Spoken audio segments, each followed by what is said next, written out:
आज से लगभग 900 साल पहले राजस्थान के अजमेर में एक विशाल सरस्वती कंठाभरण संस्कृत महाविद्यालय हुआ करता था, जिसे 1192 ईस्वी में मोहम्मद घोड़ी ने लूटकर वहां पढ़ रहे हजारों हिंदू और जैन छात्रों की हत्या करके एक मस्जिद में बदल दिया था। वो महाविद्यालय आज भी अजमेर में मौजूद है, लेकिन अब उसका नाम 2.5 दिन का झोपड़ा मस्जिद है। इस्लामिक आक्रमणकारियों द्वारा सदियों से भारत के समृद्ध सनातन संस्कृति को लूटने और नष्ट करने की कहानी कोई नई बात नहीं है। अयोध्या का बाबरी मस्जिद, काशी में ज्ञानवापी या फिर मथुरा का शाही ईदगाह, ये सारे तो हाईलाइटेड डिस्प्यूटेड प्रॉपर्टीज हैं जिसके बारे में सब लोग जानते हैं। लेकिन क्या आपको पता है भारत में कुल 1800 से भी ज्यादा मुस्लिम स्ट्रक्चर्स हैं जो मंदिरों को तोड़कर बनाए गए हैं। उसी में से एक है अजमेर में स्थित 2.5 दिन का झोपड़ा मस्जिद, जिसके बारे में आज हम इस वीडियो में बात करेंगे। लेकिन वीडियो शुरू करने से पहले आपसे एक रिक्वेस्ट है कि अगर आप इस वीडियो में बताए गए तथ्यों से सहमत होते हो तो आपको इस वीडियो को शेयर करके हमारे चैनल को सब्सक्राइब करना पड़ेगा, क्योंकि हमारा मकसद आपको हर उस जगह के इतिहास से अवगत कराना है जहां पर मंदिरों को तोड़कर मस्जिद बनाई गई है। 2.5 दिन का झोपड़ा मस्जिद का इतिहास तब शुरू होता है जब 1192 ईस्वी में मोहम्मद घोड़ी पृथ्वीराज चौहान को छल से पराजित कर अफगान लौट रहा था।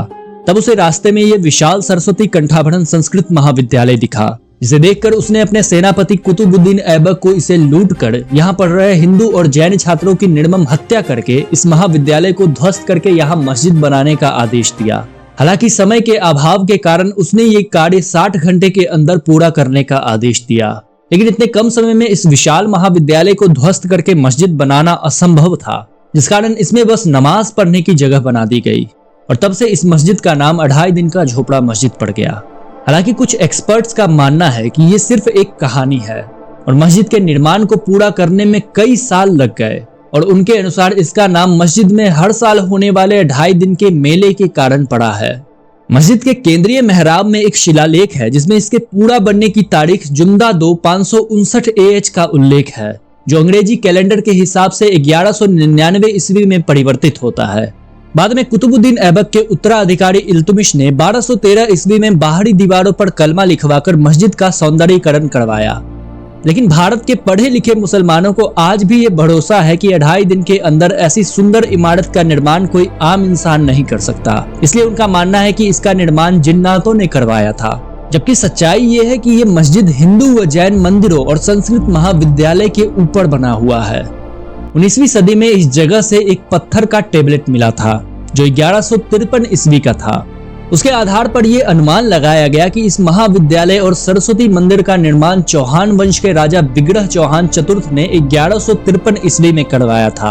हालांकि कुछ स्थानीय जैन किंवदंतियों के अनुसार इस इमारत का निर्माण 660 AD में सेठ विरामदेव काला द्वारा एक जैन तीर्थ स्थल के रूप में करवाया गया था।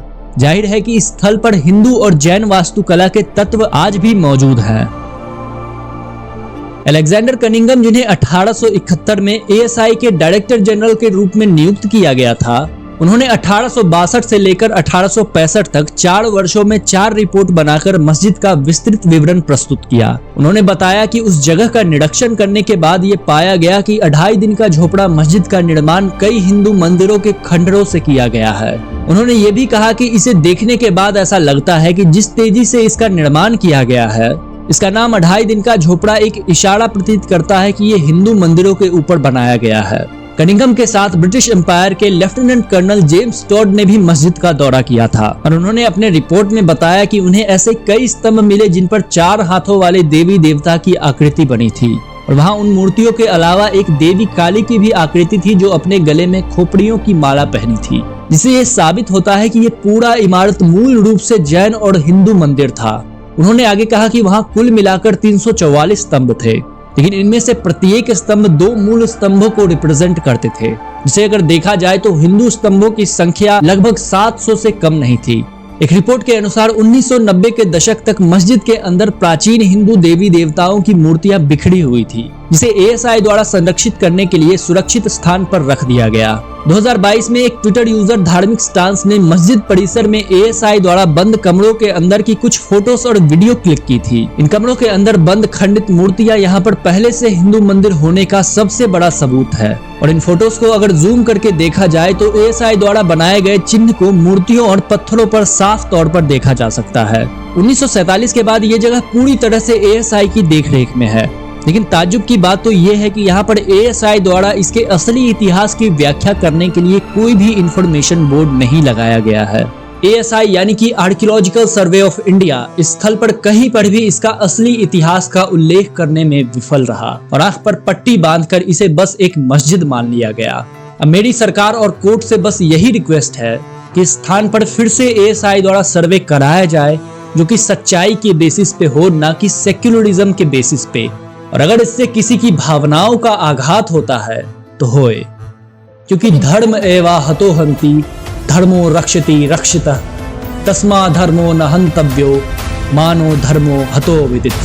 सरस्वती कंठाभरण संस्कृत महाविद्यालय, जो बेसिकली 20 से 30 हिंदू व जैन मंदिरों और संस्कृत महाविद्यालय का एक संगठित क्षेत्र हुआ करता था, जहां दूर दूर से हिंदू और जैन छात्र अध्ययन करने आया करते थे। भारत के उस महान धरोहर को आक्रमणकारी मोहम्मद घोड़ी ने तबाह कर डाला और आज वो मस्जिद हर हिंदू के माथे पे लगा एक कलंक है। अब आप बताओ, क्या आपको भी सरस्वती कंठाभरण संस्कृत महाविद्यालय वापस चाहिए? अगर हाँ, तो इस वीडियो को शेयर करो और कमेंट में जय श्री राम लिख देना।